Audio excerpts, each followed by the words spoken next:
A few months ago, I found myself at a location that I'd never visited before, called Routin Brig. And I said at the time that I thought it would be quite spectacular in autumn. Well, it's autumn and it's quite spectacular. Let's go. While we still have it slightly overcast and the colours are a wee bit more muted, I'm going to set up and take a couple of shots here because, well, first of all, there seems to be a lot more water going over than I remember from last time. But I'm sure this area was ruined for me by a huge log, which has clearly been moved now, either moved deliberately or has just been washed further downstream. But either way, I'm going to make the most of that. This here, I think, has got a bit of potential for the first shot of the morning. So I'll get the tripod set up, get the camera out, and we'll make a lens choice. And yeah, I'll come back to you in a sec. And that's kind of the composition I've gone for. So I'm including this cascade, the sweeping water going under, and then the arch of the bridge. I'm just getting a little hint of the top of the bridge here, and these beautiful autumnal colours in the background. So that is it in the back of the camera, and yeah, that looks okay for a first shot. I'm on a 20-40-105mm lens at the moment, and I'm right out at 24mm. So I don't know if that's quite wide enough. I might switch over to the 16-35 and go a little bit wider. But this is the first shot at 24mm.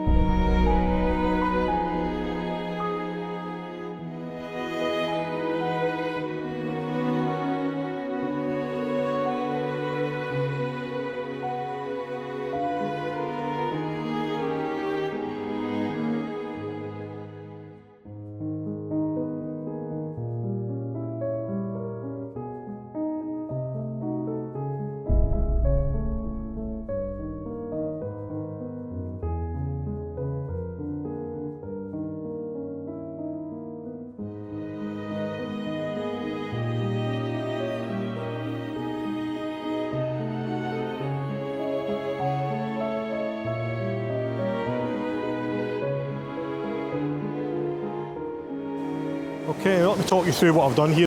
Basically, I was using the 20-40-105mm lens, and I'd zoomed in to run about 100mm, maybe 90mm, and I was concentrating on this upper fall here. I particularly like that rock there where the water's pouring over it, and then you've got these beautiful autumnal colours in the background. So I took a couple of shots of that. I put the 16-35mm lens on now, and I'm going to grab a wide shot, which I think probably will allow me to include both this tree and the arch of the bridge.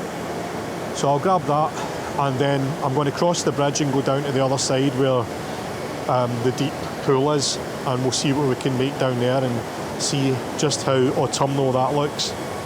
But this is beautiful, absolutely beautiful.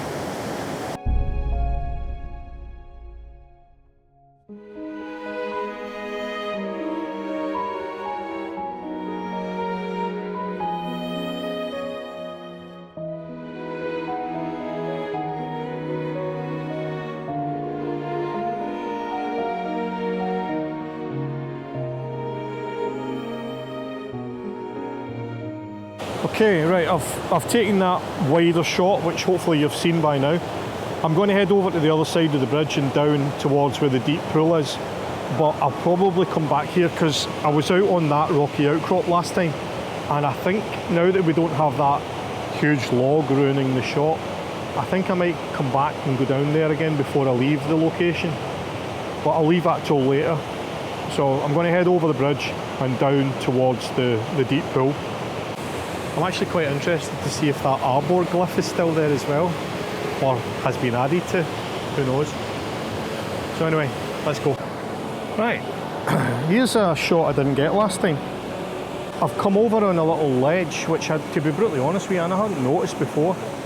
And if I was a wee bit more adventurous, I could probably even get down a bit further, but that would take me right down there, above that extremely deep pool.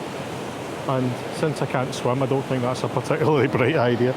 So I'm going to restrict myself to this particular spot.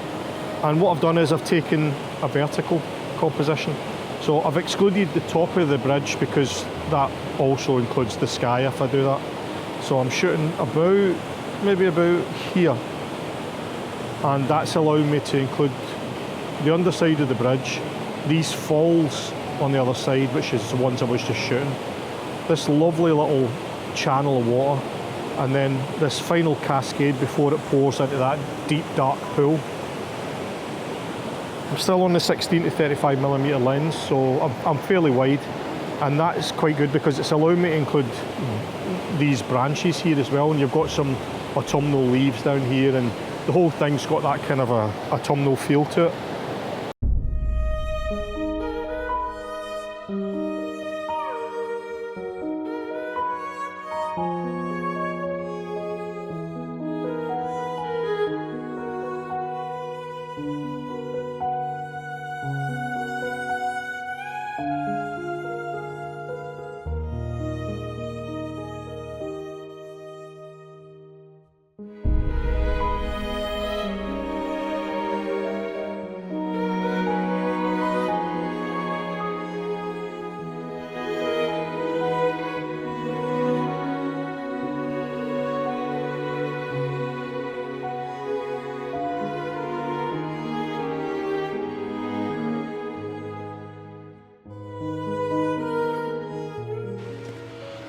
Right, making my way down towards the deep pool at the bottom. Now this is the area where we had that arbor glyph last time, so I'm going to have a wee look to see if that's still there. Here it is.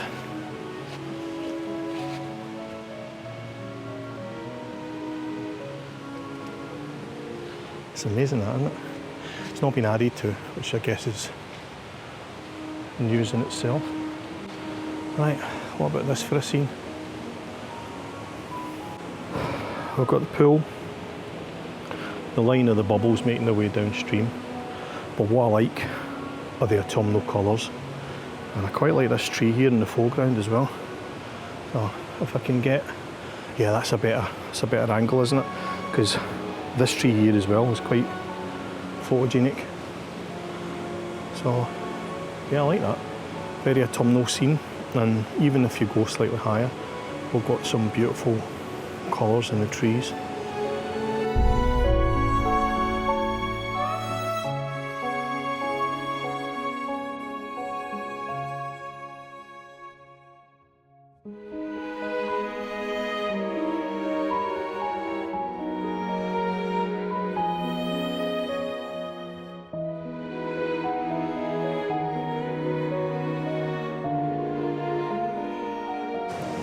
Right, I've taken that shot.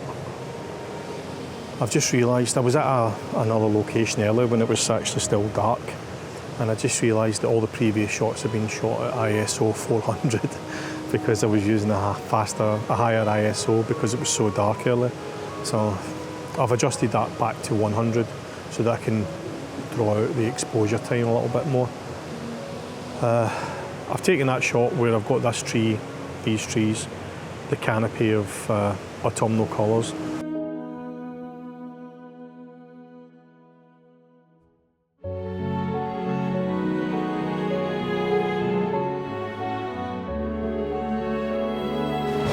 Right, we have a problem, and it's one that I didn't really foresee, if I'm honest. And that is, there's a lot more water in the river than there was last time. Now my problem was last time, the water level was such that I could walk out onto these little, there's a kind of shale bed there. I could walk out onto that, but it did involve getting into some rather precarious positions, because although the water wasn't particularly deep then, there were deep pools all over the place, and it was difficult to see exactly where they were. Now it's even harder, and there is a lot more water in the river, so I may not be able to get across there. I'll keep looking, but I think I might struggle here. Yeah, I've got a problem. The banks are undercut somewhat, so when you step into the water, it's immediately deep. And I remember that from the last visit, but last time immediately deep was kind of ankle deep. Now, using the tripod as a kind of gauge for depth is deeper than my wellies. So I'm a bit reluctant to go in. I might go down further, so that would take me away from the pool, in the hope that it shallows out a bit once we're away from the waterfall, and then work my way back up. But if that's not going to be an option, then I think I'm going to have to restrict myself to shooting from the bank this time, which is a bit of a problem because I was really looking forward to getting up there. I did get out onto these rocks here at one point, but again that was when the water levels were lower, and I can't remember if I walked across through the water and got up onto that little rocky part, or whether I found a way down from above. So I'm going to have to try and find another spot. My last option, I guess, is for me not to go into the water at all and just pop the tripod as far out as I can make it. But the problem that you have then is that the flow of the water is such that you're going to get vibrations, aren't you, if you try and do any sort of long exposure.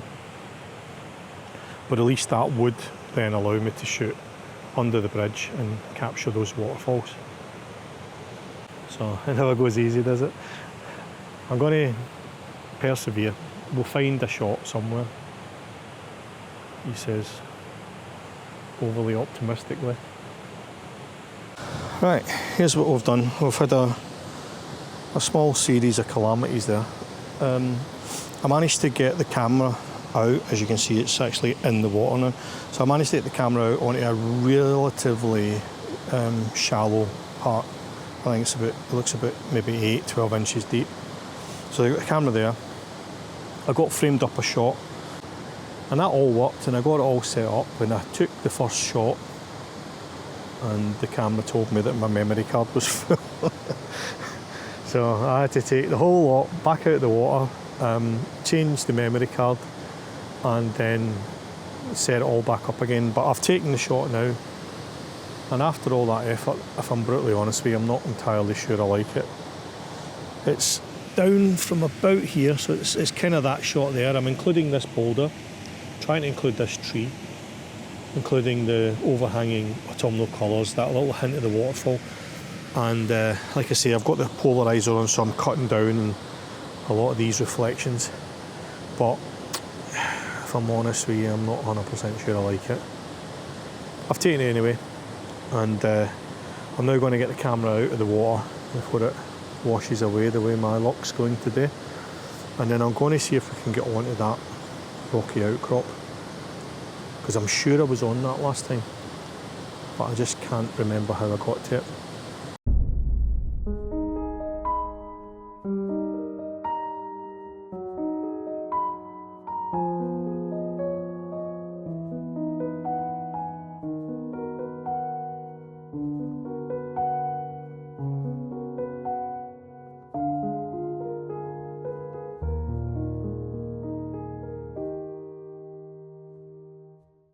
Right, I made it.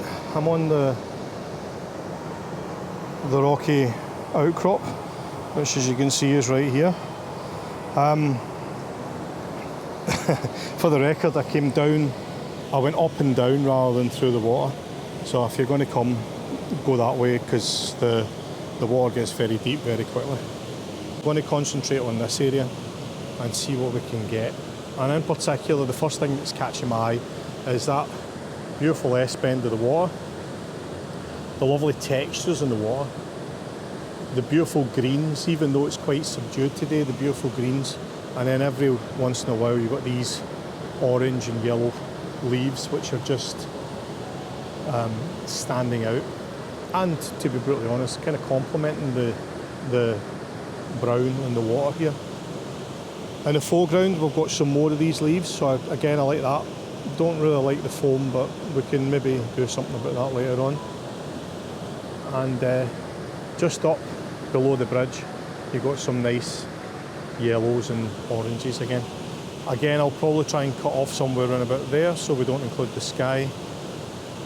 But yeah, essentially that's the palette in which we are working. I'm just going to try and find some little intimate compositions now.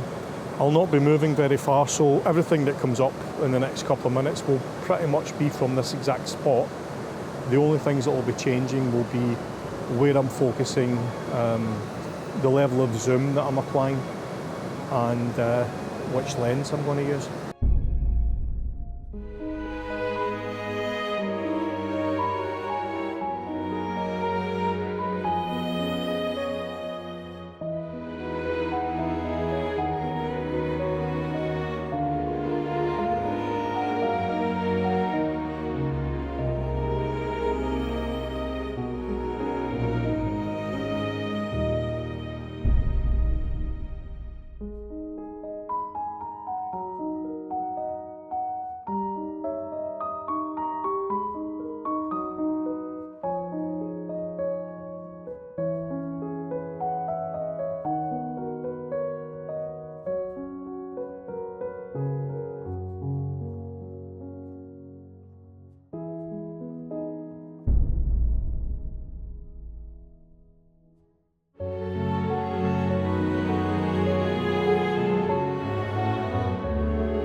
Right, I've kind of did what I said I was going to do. I've got progressively tighter and tighter into the waterfall.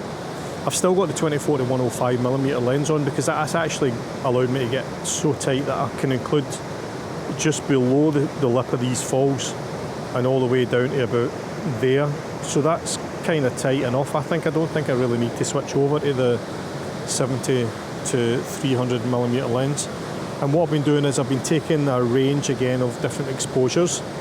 For the really tight one, again, I've taken about a half a second for the top part, just so that I didn't burn any of the highlights.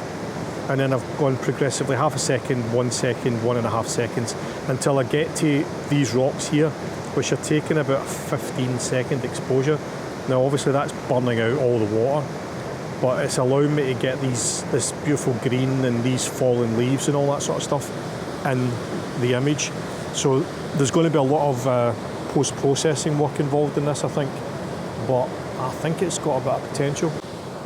Right, I was about to move on and I thought, no, I'm going to kick myself if I don't swap lenses and switch over to the 16-35 and go very wide. So this is the view on the back of the camera. This is the shot that I've got, and that's really allowing me to make the most of these beautiful leaves in the foreground. Still include the waterfall and still include the arch of the bridge. I'm still excluding the sky because that's obviously burning out. The brightest part is still that little patch right there for that, and that's giving me a 1 second shutter speed. And then I'm progressively slowing it down by one stop at a time.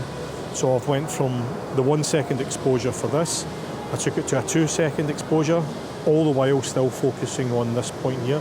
Then I took it to 4 seconds and then to 8 seconds. And by the point it got to about 8 second exposure, this was burning out, but this looked completely, perfectly exposed. So I then refocused down here so that I've got a file where the foreground's in focus and perfectly exposed. And I took one last shot at that setting, so 8 seconds at whatever it is, I think it's f11, 100 ISO. Yeah, it looks alright. And I do like this contrast here, you know, with the orange and the green here. That's lovely. Look at these leaves again. Absolutely love this time of year.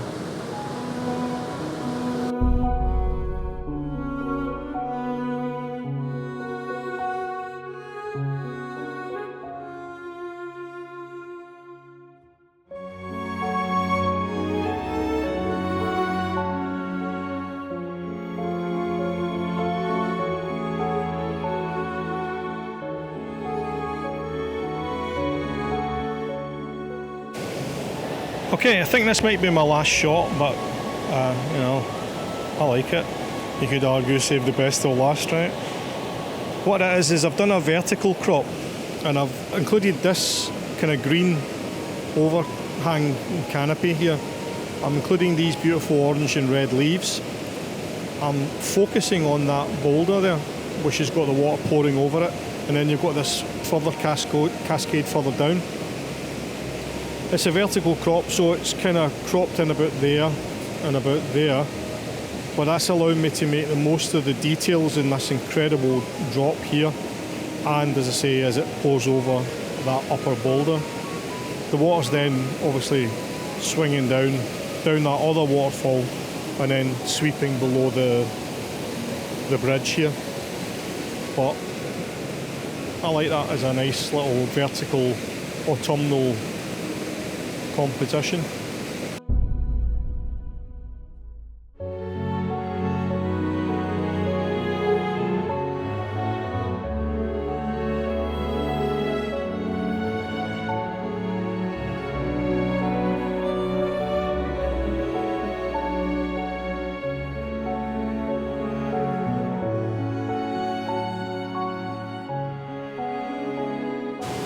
So that's it for Routin Brig in autumn.